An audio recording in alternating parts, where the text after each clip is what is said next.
Hello guys, welcome back to the channel. तो आज हम चैप्टर 8 का लास्ट पार्ट करेंगे, जो हम इकोनॉमिक इंटरप्रिटेशन ऑफ कॉन्ट्रैक्ट्स कर रहे थे।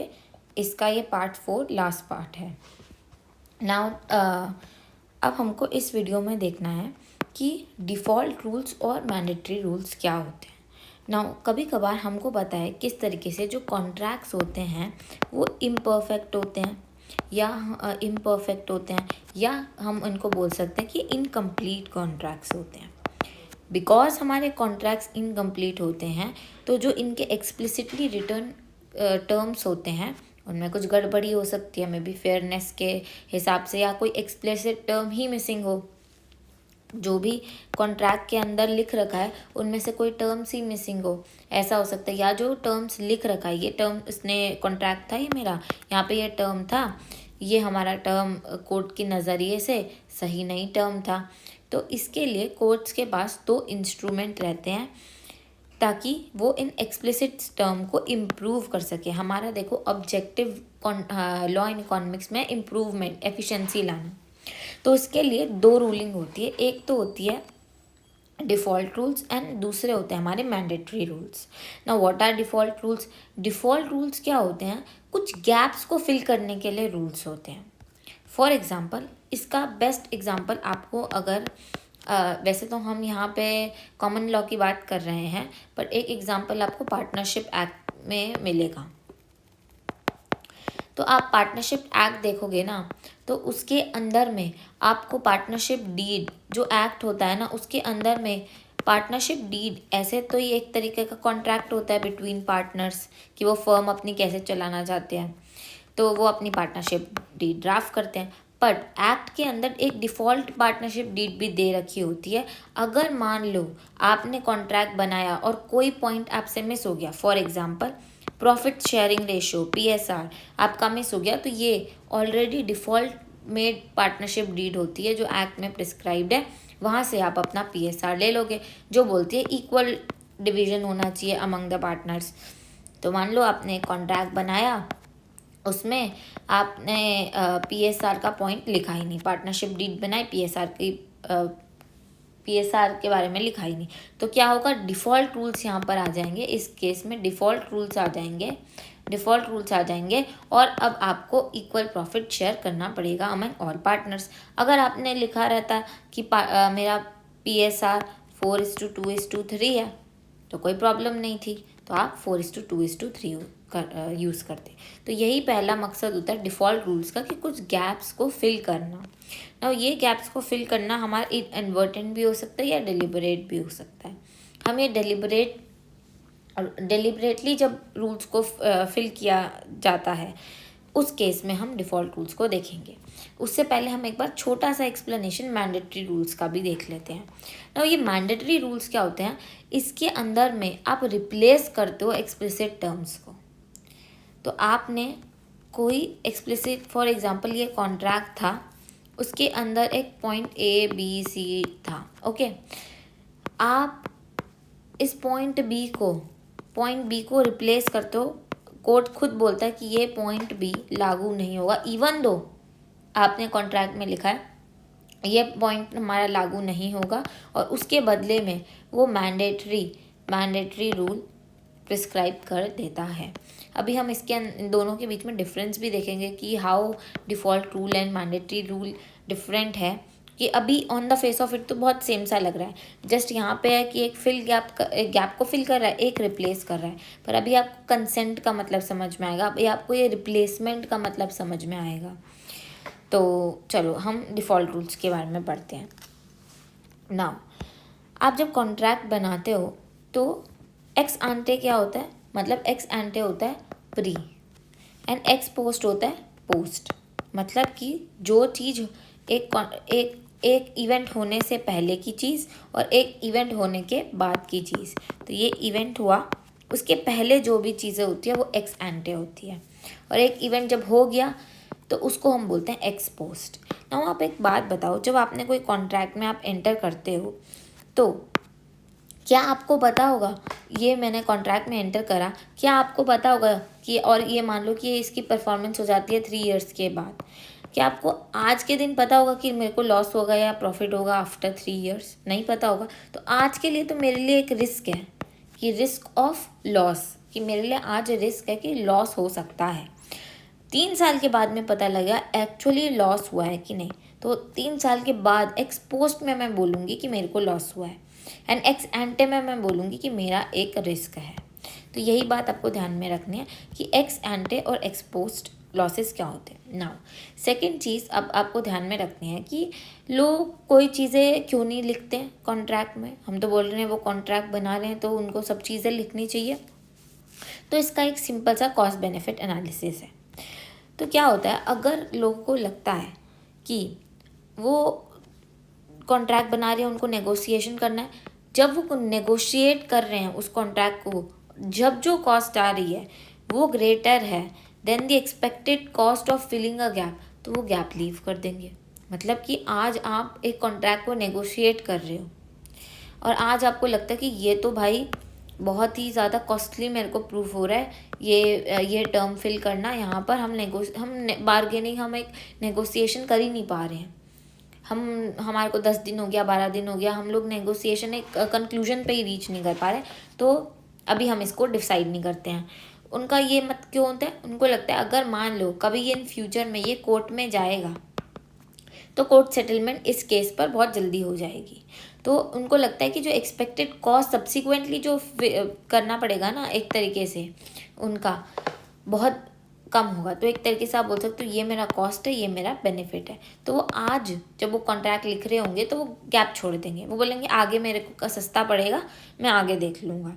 तो हम दूसरी भाषा में बोल सकते हैं, जब आपको रिस्क एलोकेट करना है, रिस्क कब होता है, एक्स एंटे, कॉन्ट्रैक्ट से पहले भारी पड़ जाता है, मतलब महंगा है, ग्रेटर है, एलोकेटिंग अ लॉस इनटू, उस लॉस के होने की प्रोबेबिलिटी कि ये तो लॉस तो आपका फ्यूचर में ही होगा, और आज आप एक्सपेक्टेड कॉस्ट निकालना चाह रहे हो क्योंकि आज आप ये डिसीजन ले रहे हो, तो ऑब्वियसली बात है आप एक्चुअल कॉस्ट से तो कंपेयर नहीं कर सकते, इसलिए आपको प्रोबेबिलिटी से मल्टीप्लाई करना है क्योंकि ये एक तरीके से आपका एक्सपेक्टेड कॉस्ट निकाल रहे हो। सिंपल सी बात है। आपको एक्स एंटे समझ में आया, आपको एक्स पोस्ट का मतलब समझ में आना चाहिए। आज जब मैं कॉन्ट्रैक्ट बना रही हूँ, कॉन्ट्रैक्ट होने से पहले जो भी मेरी नेगोशिएशंस हो रही है वो एक्स एंटे कही जाएंगी। यहाँ पे मैं रिस्क देख सकती हूँ, एक्स पोस्ट में मैं एक्चुअल में अपना लॉस देख सकती हूँ कि मेरा लॉस कितना हुआ। आज मैं मेरा रिस्क ऑफ लॉस कैलकुलेट कर सकती हूँ। तो बस यही बात बोलते हैं, अगर आपको एलोकेटिंग, यहाँ पे हमने क्या लैंग्वेज यूज़ करें, एलोकेटिंग रिस्क, यस, अगर आपको ये रिस्क एलोकेट करने की कॉस्ट बहुत ज़्यादा आ रही है देन योर एक्सपेक्टेड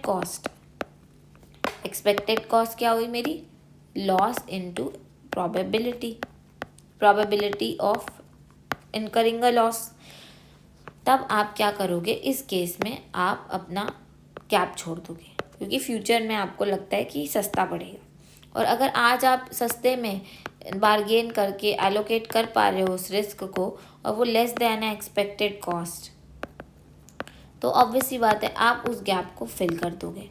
तो कोर्ट्स कहाँ पे आ रही है, कोर्ट ये आ रही है जहाँ पे आप गैप लीव करते हो, फिल कर दिया गैप, उसके बारे में हम मैंडेटरी रूल में देखेंगे, पर आपने जहाँ पे लीव करते हो यहाँ पे कोर्ट क्या करेंगे, फिल करेंगे बाय डिफ़ॉल्ट रूल। जहाँ पे आपने गैप छोड़ दिया, जैसे हमने अभी पार्टनरशिप डीड का देखा, पीएसआर का पॉइंट देखा, उस तरीके से by default rule courts add कर देंगे, उस पॉइंट को फिल कर देंगे आपके कॉन्ट्रैक्ट को और कंप्लीट बनाने की कोशिश करेंगे।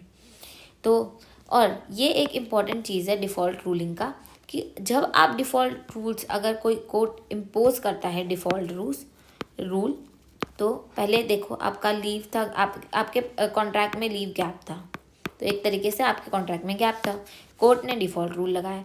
ना इसके बाद में हमारा एक क्वेश्चन है, क्या ये आप म्यूचुअल कंसेंट से, दोनों पार्टीज म्यूचुअल कंसेंट से ये टर्म्स को चेंज कर सकते हो जो डिफ़ॉल्ट रूल में सेट किया गया?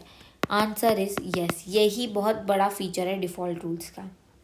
अब इसका मतलब क्या हुआ कि फॉर एग्जांपल, अब वही पार्टनरशिप डीड का एग्जांपल लेते हैं। आपने अपने पार्टनरशिप डीड में, अपने पार्टनरशिप के कॉन्ट्रैक्ट में, पार्टनरशिप डीड में पीएसआर के बारे में कुछ भी नहीं लिखा।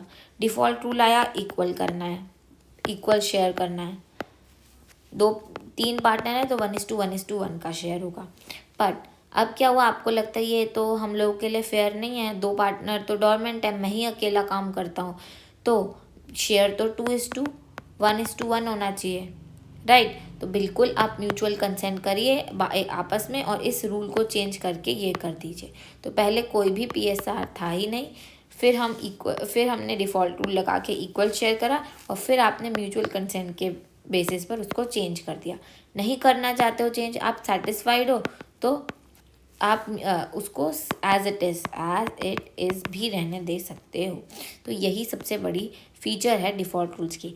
यहीं पर ही आपका जो मैंडेटरी रूलिंग है वो डिफ़र करता है। मैंडेटरी रूल को आप कंसेंट के थ्रू ऑल्टर नहीं कर सकते। मैंडेटरी का मतलब ही यही होता है, एक बार इम्पोज हो गया, कोर्ट ने इम्पोज कर दिया, that is line written on brick, you cannot erase it. Now यही देखो, अब यहाँ पे यही सिंपल सी बात करें, अगर आपका एक डिफ़ॉल्ट रूल आता है, आपको लगता है वो एफिशिएंट है, तो आपको कोई भी गेन नहीं है उसको रिप्लेस करने में। देखो, क्योंकि अगर आप रिप्लेस करना चाहोगे आपको नेगोशिएशन करनी पड़ेगी और उस नेगोशिएशन की कॉस्ट बेयर करनी पड़ेगी, तो आप उसको ऐसे ही रहने दो और अपनी कॉस्ट बचा लो। अगर आपको लगता है कि ये डिफ़ॉल्ट रूल इनएफिशिएंट है, तो आप अपना रिप्लेस कर लो उस एक्सप्लिसिट टर्म्स को with the one which are efficient. यहाँ पे आपको ट्रांजैक्शन कॉस्ट बियर करनी पड़ेगी, नेगोशिएशन कॉस्ट बियर करनी पड़ेगी, राइट। अब हम चलते हैं मैंडेटरी रूल्स में। यहीं पे जो हम बोल रहे थे कि जो बेसिक डिफ़ॉल्ट रूल्स हैं वो आप ऑल्टर कर सकते हो म्यूचुअल कंसेंट में। मैंडेटरी रूल्स को आप ऑल्टर नहीं कर सकते हो, वेव ऑफ नहीं कर सकते हो, रिमूव नहीं कर सकते हो, रिप्लेस नहीं कर सकते हो by mutual agreement. That is a line written on brick, you can not erase it. Now आपका इम्परफेक्ट कॉन्ट्रैक्ट होगा तभी तो उसके लिए मैंडेटरी रूलिंग लाई होगी। तो अब हम ना कुछ देखते हैं कि क्यों इम्परफेक्शंस अराइज होती है, ये इम्परफेक्शंस क्यों अराइज होती है, उसका कॉज यहाँ पे देखेंगे और हम कुछ लॉ की कॉन्ट्रैक्ट की डॉक्ट्रिन देखेंगे जिस रैशनैलिटी से वो रूल लाया जाता है, और उसको मार्केट फेलियर को एक तरीके से आप समझ सकते हो कि जो इम्परफेक्ट कॉन्ट्रैक्ट है ये मेरा मार्केट फेलियर है। तो हम वो कॉज ऑफ मार्केट फेलियर देखेंगे, टाइप ऑफ मार्केट फेलियर आपको बोलना चाहते हो तो आप वो देखेंगे, और फिर हम देखेंगे कि लॉ का रैशनल क्या है, कौन कौन सी in particular market failure imperfect contracts में डॉक्ट्रिन यूज़ होती है। पहली है इंडिविजुअल रैशनैलिटी, ठीक है, कि आप लोग ही इनकॉम्पिटेंट थे, आप लोग ही सोच नहीं पाए, वो फेयर टर्म, ठीक है। इनकॉम्पिटेंसी में फॉर एग्जांपल जब आप थे, आप एक माइनर थे तो आप नहीं सोच सकते थे, आप जब कॉन्ट्रैक्ट में एंटर करें तो आप पागल हो गए थे, ठीक है। आप कॉन्ट्रैक्ट में एंटर करें, किसी ने सर पे बंदूक रख दिया और फिर आपसे कॉन्ट्रैक्ट में साइन कराए, तो इंडिविजुअल ये मार्केट फेलियर हो गया, यहाँ पे इम्परफेक्ट कॉन्ट्रैक्ट बन गया क्योंकि ड्यूरेस में बना है। तो यहाँ पे कोर्ट खारिज कर देगा वो contract under the doctrine of duress. कुछ ऐसा हुआ फॉर एग्जाम्पल कि आपके घर में बिल्कुल ही पैसा नहीं था, मतलब 1% ही पैसा नहीं था और आपको बहुत ज़्यादा ज़रूरत थी, तो आपने अपना घर बेच दिया, आउट ऑफ नेसेसिटी आपने घर बेच दिया बहुत बहुत सस्ते दामों में, तो ये आउट ऑफ नेसेसिटी आपने बेच दिया। तो इस तरीके से ये सब कुछ कॉन्ट्रैक्ट की डॉक्ट्रिन है जो आप रीड कर लीजिए, आपको समझ में आ जाएंगी। फिर कोई स्पिल ओवर के कारण से, type of market failure imperfect contract है जो स्पिल ओवर क्रिएट कर रहा है, तो यहाँ पे क्या कर सकते हैं, जो कॉन्ट्रैक्ट डॉक्ट्रिन कोर्ट सप्लाई करेंगी वो होती हैं आपकी अनइन्फोर्सेबिलिटी। वो मना कर देंगी कि ऐसा कॉन्ट्रैक्ट जो स्पिल ओवर क्रिएट कर रहा है, मे बी बहुत पोल्यूशन क्रिएट कर रहा है, आप उसको अनइन्फोर्सेबल हो जाएगा वो, बिकॉज ये हमारी पब्लिक पॉलिसी को ख़राब कर रहा है, ये हमारी कोई स्टैट्यूटरी ड्यूटी को ख़राब कर रहा है, इस तरीके से। फिर एक दूसरा हो सकता है मार्केट फेलियर की कोई एसिमेट्रिक इन्फॉर्मेशन रही हो, ठीक है, आपको ज़्यादा इन्फॉर्मेशन पता थी, मुझे कम पता थी, हम दोनों के बीच में इक्वल अमाउंट ऑफ इन्फॉर्मेशन नहीं थी, इसलिए इससे आप फ़ायदा उठा रहे थे। तो इस केस में फ्रॉड के डॉक्ट्रिन पर वो उनको खारिज कर दे, वो फेलियर टू डिस्क्लोज कोई इन्फॉर्मेशन हो गई कि आपने इन्फॉर्मेशन डिस्क्लोज नहीं करी, जिस तरीके से हमारे कंज्यूमर एक्ट कोर्ट्स के अंदर में फेलियर टू डिस्क्लोज में बहुत कड़ी पनिशमेंट मिलती है। फ्रस्ट्रेशन ऑफ पर्पस हो गया, म्यूचुअल आपकी दोनों की मिस्टेक हो गई, मिसकम्युनिकेशन हो गई, तो इस केस में भी ये कॉन्ट्रैक्ट डॉक्ट्रिन्स है, इन केसेस में भी मैंडेटरी रूलिंग सप्लाई हो जाती है। अगर कहीं पे मोनोपली बन रही है, कैसे आउट ऑफ नेसेसिटी हो गया, अनकॉन्शियस और लियासों, तो इन सब के बेसिस पर ये कोर्ट डॉक्ट्रिन्स होती है और इस तरीके से इनको करेक्ट किया जाता है। तो देखो एक ये सिंपल सा एक बहुत ब्यूटीफुल सा आपको इस चैप्टर का एक कंक्लूजन भी मिलेगा कि देखो जब आपकी ट्रांजैक्शन कॉस्ट लो होती है, ये हम बार्गेनिंग थ्योरी में भी पढ़कर आए थे, एक तरीके से आप कोएस थ्योरम में एक्चुअली में कोएस थ्योरम की एक बहुत ब्यूटीफुल चीज़ थी, और ये आपको Coase theorem throughout law and economics मिलेगा। इसकी इतनी ज़्यादा सिग्निफिकेंस है बिकॉज ये बार्गेनिंग से डील कर रहा था, और वो बोल रहा था, कोएस थ्योरम बोल रहा था कि अगर आपकी ट्रांजैक्शन कॉस्ट बिल्कुल ज़ीरो है, ठीक है, तो पार्टीज़ को बार्गेन करने दो, एफिशिएंट आउटकम आ जाएगा। तो वो यही बोलता है अगर ट्रांजैक्शन कॉस्ट लो होती है ना, तो रैशनल लोग जो होते हैं वो परफेक्ट कॉन्ट्रैक्ट्स बनाते हैं या नियर परफेक्ट कॉन्ट्रैक्ट्स बनाते हैं। पर जैसे जैसे ट्रांजैक्शन कॉस्ट बढ़ती है, मतलब बार्गेनिंग की कॉस्ट बढ़ती है, तो लोग गैप्स छोड़ देते हैं। जब लोग गैप्स छोड़ते हैं तो कोर्ट्स की ड्यूटी बन जाती है should fill gaps with efficient default rules से भरे। बट अगर ये ट्रांजैक्शन कॉस्ट मार्केट फेलियर कर रही हैं, मार्केट फेलियर पैदा कर रही हैं, externality, miss information, monopolies create कर रही है, मार्केट फेलियर जनरेट कर रही है, तो इस केस में हमको रेगुलेट करना बहुत ज़रूरी है, एंड इस केस में आपको मैंडेटरी रूल्स लाने चाहिए। This is the entire gist of the chapter जो हमने 4 पार्ट्स में पढ़ा है, and let me know how did you find it. Next हम चैप्टर 5 लेकर आएंगे फ्रॉम कूटर।